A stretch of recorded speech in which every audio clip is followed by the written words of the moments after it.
Have you ever wondered where a priceless treasure goes when it's stolen? A gem worth millions, and everyone involved is willing to risk their life to protect it. In the adventure of the Mazarin Stone, you'll uncover such a mystery where a thief, a murder, and a valuable diamond create a web of intrigue. Are you ready to dive into this thrilling crime tale? Then stay with us till the end.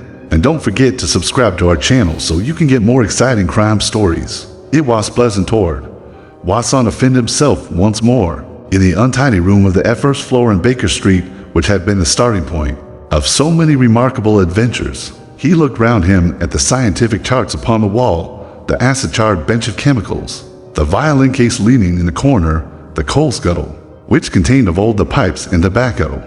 Finally, his eyes came round to the fresh and smiling face of Billy, the young but very wise and tactful page, who had helped a little to fill up the gap of loneliness and isolation which surrounded the saturnine figure of the great detective. It all seems very unchanged. Billy, you don't change, either. I hope the same can be said of him. Billy glanced with some solicitude at the closed door of the bedroom. I think he's in bed and asleep, he said. It was 7 in the evening of a lovely summer's day, but Dr. Watson was sufficiently familiar with the irregularity of his old friend's hours to feel no surprise at the idea. That means a case, I suppose? Yes, sir. He is very hard at it just now. I'm frightened for his health. He gets paler and thinner, and he eats nothing. When will you be pleased to dine, Mr. Holmes? Mrs. Hudson asked. 7:30, the day after tomorrow, said he. You know his way when he is keen on a case. Yes, Billy, I know. He's following someone. Yesterday he was out as a workman looking for a job. Today he was an old woman. Fairly took me in. He did, and I ought to know his ways by now. Billy pointed with a grin to a very baggy parasol which leaned against the sofa. That's part of the old woman's outfit, he said. But what is it all about, Billy? Billy sank his voice as one who discusses great secrets of state. I don't mind telling you, sir, but it should go no farther. It's this case of the Crown Diamond with the £100,000 burglary. Yes, sir, they must get it back, sir. Why, we had the Prime Minister and the Home Secretary both sitting on that very sofa. Mr. Holmes was very nice to them. He soon put them at their ease and promised he would do all he could. Then there is Lord Cantlemere. Ah, yes, sir, you know what that means. He's a stiff un, sir, if I may say so. I can get along with the Prime Minister, and I've nothing against the Home Secretary, who seemed a civil, obliging sort of man, but I can't stand his lordship. Neither can Mr. Holmes, sir. You see, he don't believe in Mr. Holmes, and he was against employing him. He'd rather he fail, and Mr. Holmes knows it. Mr. Holmes always knows whatever there is to know. Well, we'll hope he won't fail, and that Lord Cantlemere will be confounded. But I say, Billy, what is that curtain for across the window? Mr. Holmes had it put up there 3 days ago. We've got something funny behind it. Billy advanced and drew away the drapery which screened the alcove of the bow window. Dr. Watson could not restrain a cry of amazement. There was a facsimile of his old friend, dressing gown and all. The face turned 3/4 towards the window and downward, as though reading an invisible book, while the body was sunk deep in an armchair. Billy detached the head and held it in the air. We put it at different angles, so that it may seem more lifelike. I wouldn't dare touch it if the blind were not down, but when it's up you can see this from across the way. We used something of the sort once before. Before my time, said Billy. He drew the window curtains apart and looked out into the street. There are folk who watch us from over yonder. I can see a fellow now at the window. Have a look for yourself. Watson had taken a step forward when the bedroom door opened, and the long, thin form of Holmes emerged, his face pale and drawn, but his step and bearing as active as ever. With a single spring he was at the window and had drawn the blind once more. That will do, Billy, said he. You were in danger of your life then, my boy, and I can't do without you just yet. Well, Watson, it is good to see you in your old quarters once again. You come at a critical moment, so I gather you can go. Billy, that boy is a problem. Watson, how far am I justified in allowing him to be in danger? Danger of what, Holmes? Of sudden death. I'm expecting something this evening. Expecting what? To be murdered? Watson, no. You are joking, Holmes. Even my limited sense of humor could evolve a better joke than that. But we may be comfortable in the meantime, may we not? Is alcohol permitted? The gasogene and cigars are in the old place. let me see you once more in the customary armchair. You have not, I hope, learned to despise my pipe and my lamentable tobacco. It has to take the place of food these days. But why not eat? Because the faculties become refined when you starve them. Why, surely, as a doctor, my dear Watson, you must admit that what your digestion gains in the way of blood supply is so much lost to the brain. I am a brain, Watson. The rest of me is a mere appendix. Therefore, it is the brain I must consider. But this danger, Holmes?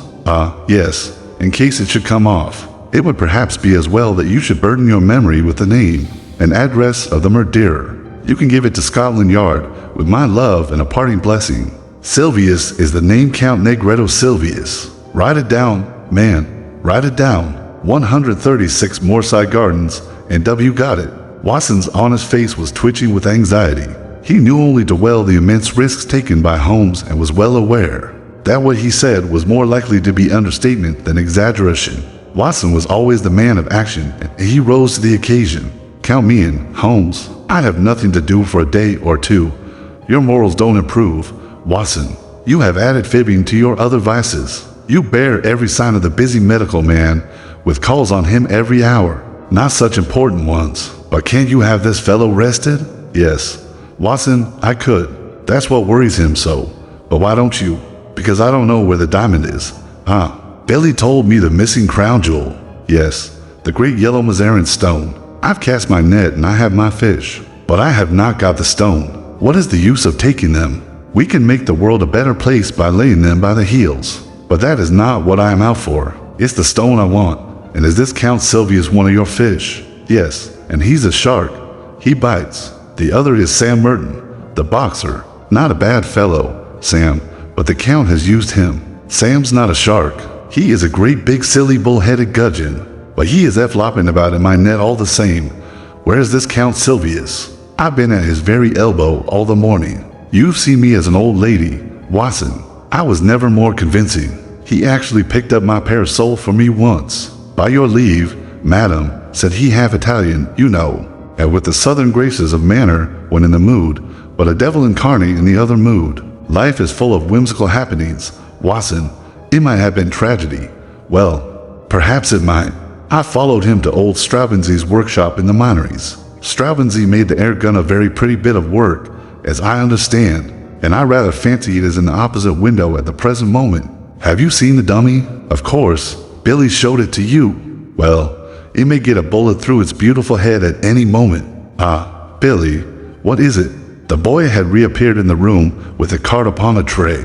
Holmes glanced at it with raised eyebrows and an amused smile. The man himself. I had hardly expected this. Grasped the nettle. Watson, a man of nerve. Possibly you have heard of his reputation as a shooter of big game. It would indeed be a triumphant ending to his excellent sporting record if he added me to his bag. This is a proof that he feels my dough very close behind his heel. Send for the police. I probably shall. But not just yet. Would you glance carefully out of the window, Watson, and see if anyone is hanging about in the street? Watson looked warily round the edge of the curtain. Yes, there's one rough fellow near the door. That will be Sam Merton the faithful, but rather fatuous Sam. Where is this gentleman, Billy? In the waiting room, sir. Show him up when I ring. Yes, sir. If I am not in the room, show him in all the same. Yes, sir.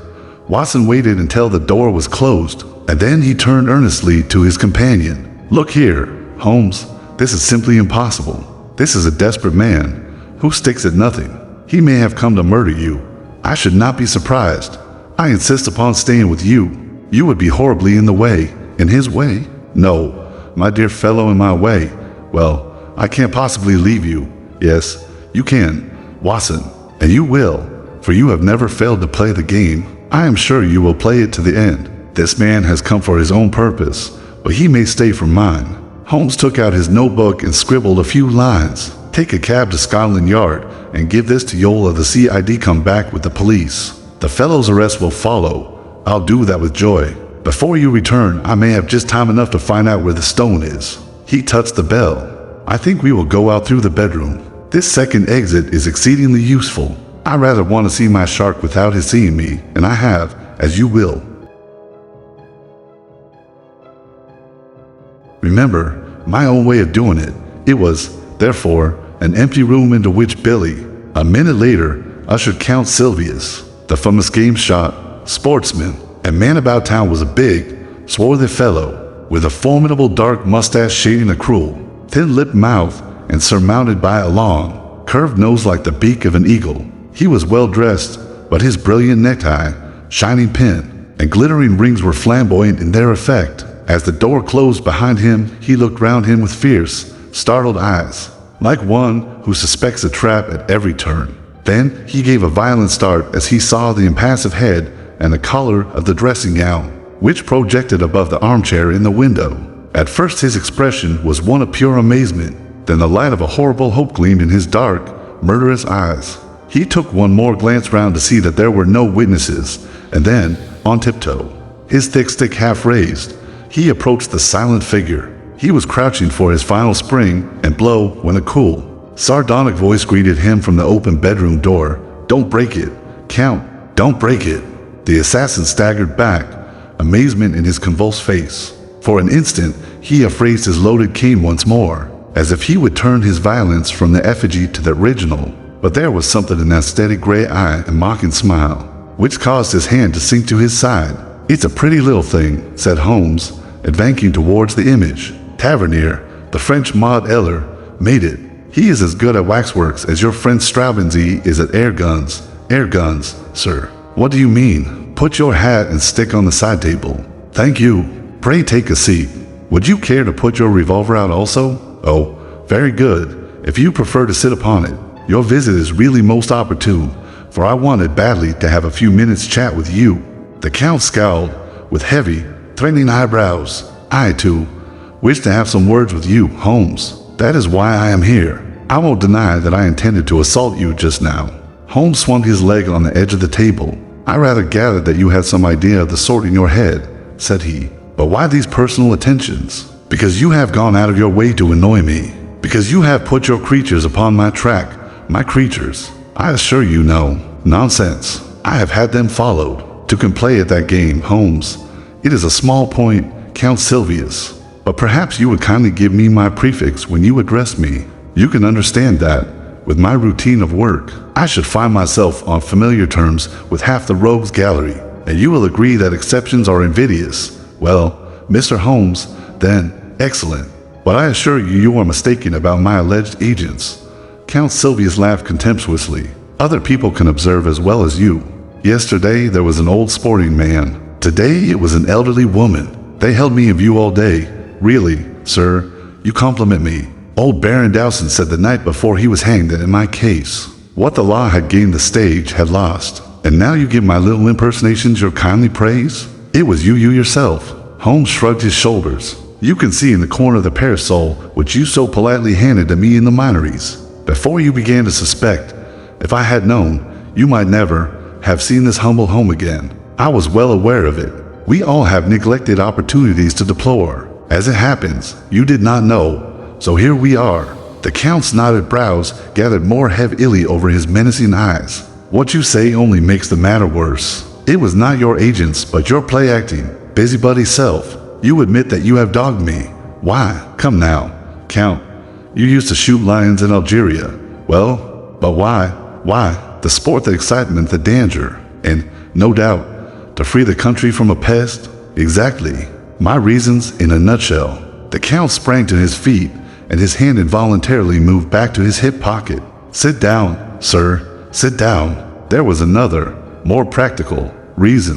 I want that yellow diamond." Count Sylvius lay back in his chair with an evil smile. "Upon my word," said he, "you knew that I was after you for that. The real reason why you are here tonight is to find out how much I know about the matter, and how far my removal is absolutely essential. Well, I should say that, from your point of view, it is absolutely essential, for I know all about it, save only one thing, which you are about to tell me." "Oh, indeed. And pray, what is this missing fact? Where the crown diamond now is?" The Count looked sharply at his companion. "Oh, you want to know that, do you? How the devil should I be able to tell you where it is? You can, and you will. Indeed, you can't bluff me, Count Sylvius." Holmes's eyes, as he gazed at him, contracted and lightened until they were like two menacing points of steel. "You are absolute plate glass. I see to the very back of your mind. Then, of course, you see where the diamond is." Holmes clapped his hands with amusement and then pointed a derisive finger. "Then you do know. You have admitted it." "I admit nothing. Now, Count, if you will be reasonable, we can do business. If not, you will get hurt." Count Sylvius threw up his eyes to the ceiling. "Now you talk about bluff," said he.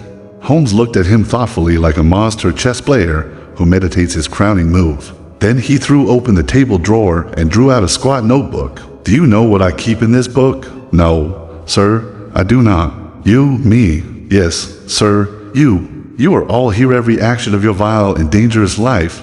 "Damn you, Holmes," cried the Count with blazing eyes. "There are limits to my patience. It's all here, Count.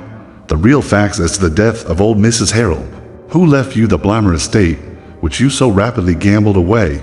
You are dreaming. And the complete life history of Miss Minnie Warender. Tut, you will make nothing of that. Plenty more here, Count. Here is the robbery in the train deluxe to the Riviera on February 13th, 1892. Here is the forged check in the same year on the Credit Lyonnais. No, you're wrong there. Then I'm right on the others. Now, Count, you are a card player. When the other fellow has all the trumps, it saves time to throw down your hand. What has all this talk to do with the jewel of which you spoke? Gently, Count, restrain that eager mind. Let me get to the points in my own humdrum fashion. I have all this against you, but, above all, I have a clear case against both you and your fighting bully in the case of the Crown Diamond. Indeed, I have the cabman who took you to surmise and the cabman who brought you away. I have the commissionaire who saw you near the case. I have Icky Sanders, who refused to cut it up for you. Icky has peached, and the game is up." The veins stood out on the Count's forehead. His dark, hairy hands were clenched in a convulsion of restrained emotion.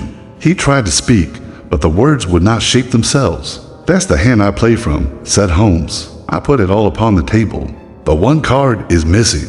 It's the King of Diamonds. I don't know where the stone is. You never shall know. No. Now, be reasonable, Count. Consider the situation. You are going to be locked up for 20 years. So is Sam Merton. What good are you going to get out of your diamond? None in the world. But if you hand it over well, I'll compound a felony. We don't want you or Sam. We want the stone. Give that up. And so far as I am concerned, you can go free so long as you behave yourself in the future. If you make another slip, well, it will be the last. But this time my commission is to get the stone, not you. But if I refuse, why, then alas, it must be you and not the stone." Billy had appeared in answer to a ring. "I think, Count, that it would be as well to have your friend Sam at this conference. After all, his interests should be represented. Billy, you will see a large and ugly gentleman outside the front door. Ask him to come up. If he won't come, sir, no violence. Billy, don't be rough with him. If you tell him that Count Sylvius wants him, he will certainly come. What are you going to do now?" asked the Count as Billy disappeared. "My friend Watson was with me just now. I told him that I had a shark and a gudgeon in my net. Now I am drawing the net, and up they come together." The Count had risen from his chair, and his hand was behind his back. Holmes held something half protruding from the pocket of his dressing gown. "You won't die in your bed, Holmes. I have often had the same idea.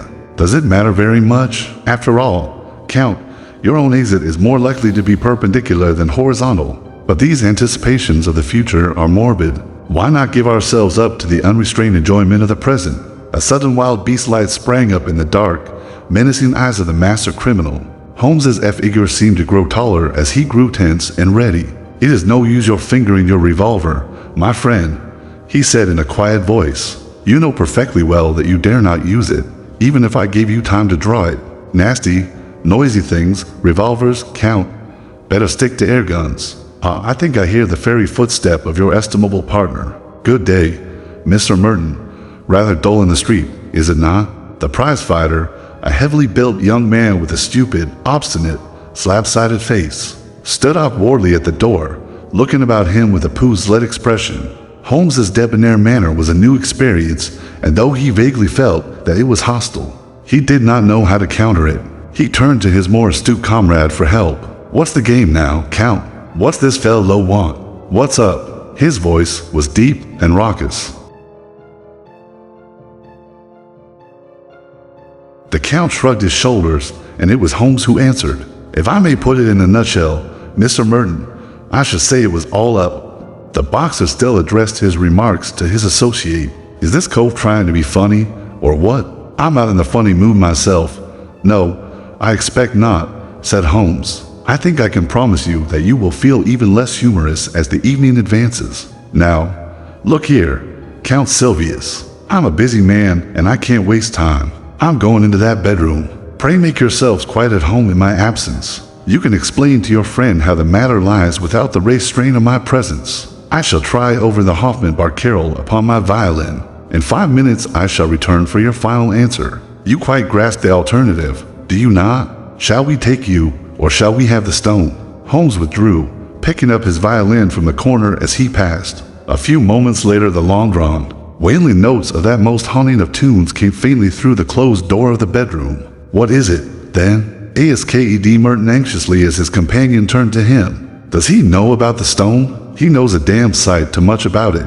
I'm not sure that he doesn't know all about it. Good Lord. The boxer's sallow face turned a shade wider. Icky Sanders has split on us, he has he?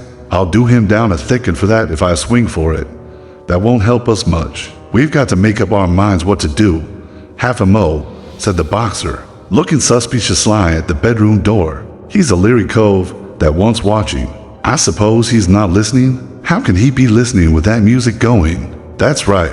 Maybe somebody's behind a curtain. Too many curtains in this room. As he looked round, he suddenly saw for the first time the effigy in the window, and stood staring and pointing, too amazed for words. Tut, it's only a dummy, said the Count. A fake, is it? Well, strike me.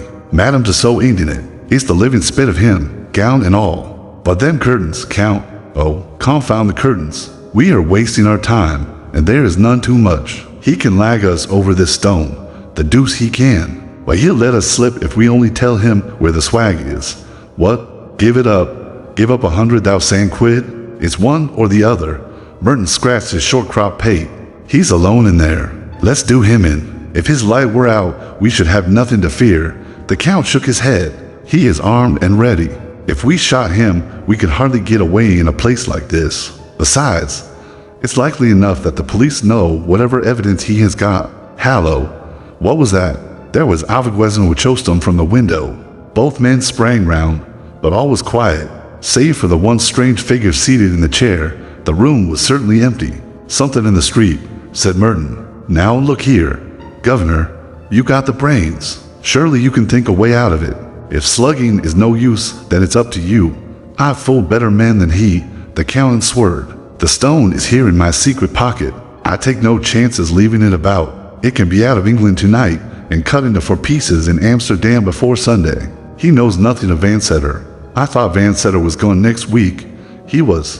But now he must get off by the next boat. One or other of us must slip round with the stone to Lime Street and tell him. But the false bottom ain't ready.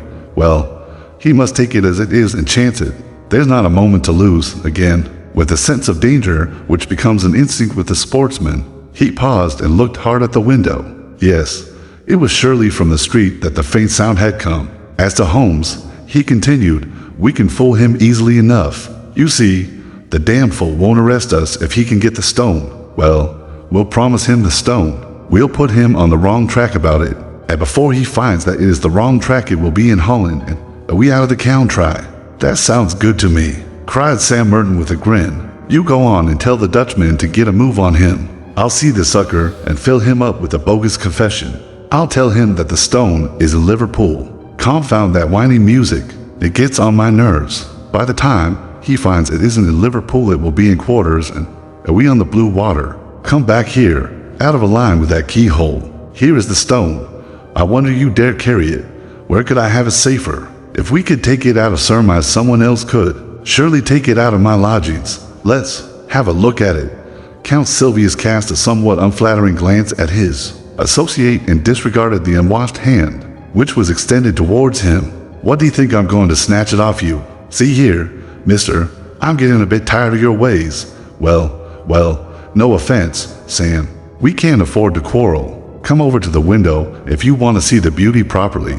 Now hold it to the light. Here, thank you. With a single spring, Holmes had leaped from the dummy's chair and had grasped the precious jewel. He held it now in one hand, while his other pointed a revolver at the Count's head. The two villains staggered back in utter amazement. Before they had recovered, Holmes had pressed the electric bell. "No violence, gentlemen, no violence. I beg of you. Consider the furniture. It must be very clear to you that your position is an impossible one. The police are waiting below." The Count's bewilderment overmastered his rage and fear. "But how the deuce?" he gasped. "Your surprise is very natural. You are not aware that a second door from my bedroom leads behind that curtain. I fancy that you must have heard me when I displaced the figure, but luck was on my side. It gave me a chance of listening to your racy conversation, which would have been painfully constrained had you been aware of my presence." The Count gave a gesture of resignation. "We give you best, Holmes. I believe you are the devil himself, not far from him, at any rate." Holmes had swerved with a polite smile. Sam Merton's slow intellect had only gradually appreciated the situation. Now, as the sound of heavy steps came from the stairs outside, he broke silence at last. "A fair cop," said he. "But, I say, what about that bloomin' fiddle? I hear it yet. Tut, tut." Holmes answered, "You are perfectly right. Let it play. These modern gramophones are a remarkable invention." There was an inrush of police. The handcuffs clicked and the criminals were led to the waiting cab. Watson lingered with Holmes, congratulating him upon this fresh leaf added to his laurels. Once more their conversation was interrupted by the imperturbable Billy with his card tray. "Lord Cantlemere, sir. Show him up, Billy. This is the eminent peer who represents the very highest interests," said Holmes. "He is an excellent and loyal person, but rather of the old regime. Shall we make him unbend? Dare we venture upon a slight liberty? He knows, we may conjecture, nothing of what has occurred."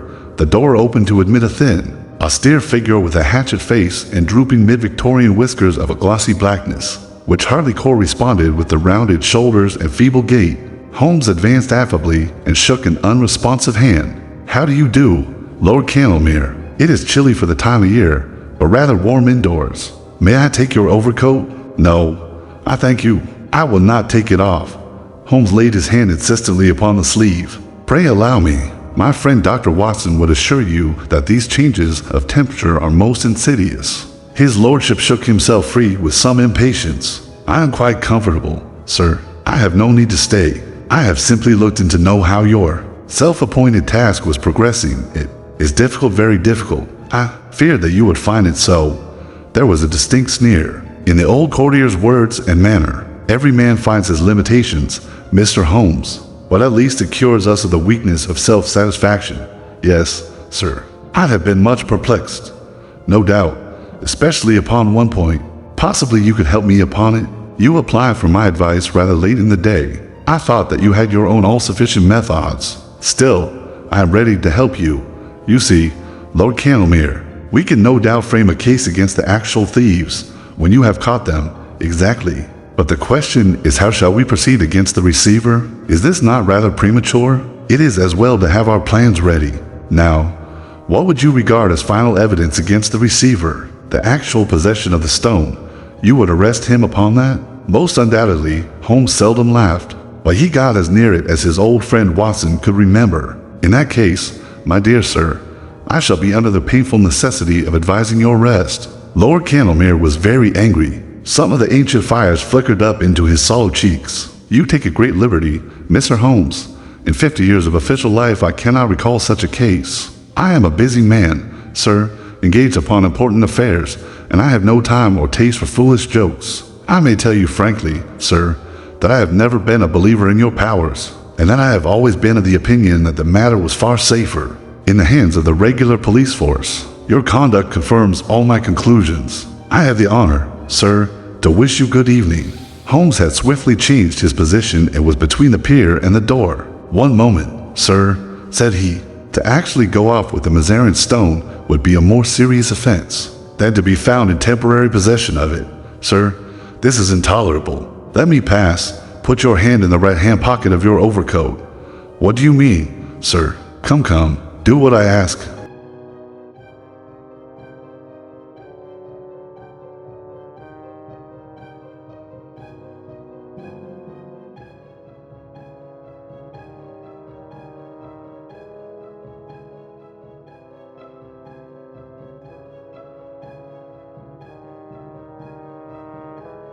An instant later, the amazed pair was standing, blinking and stammering.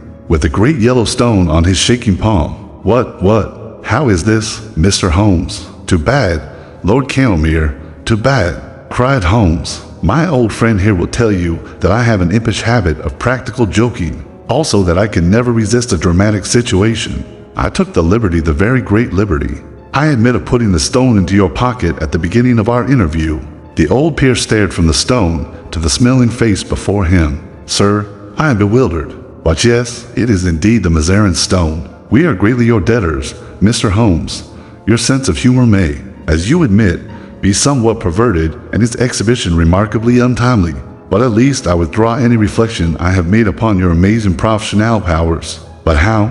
The case is but half finished. The details can wait. No doubt, Lord Cantlemere, your pleasure in telling of this successful result in the exalted circle to which you return will be some small atonement for my practical joke. Billy, you will show his lordship out and tell Mrs. Hudson that I should be glad if she would send up dinner for two as soon as possible. From this story, we learn that finding the truth isn't always about having intelligence or wit, but sometimes it's about clever tactics and a little bit of cunning. Also, remember, the truth can never stay hidden for long, and eventually, it always comes to light.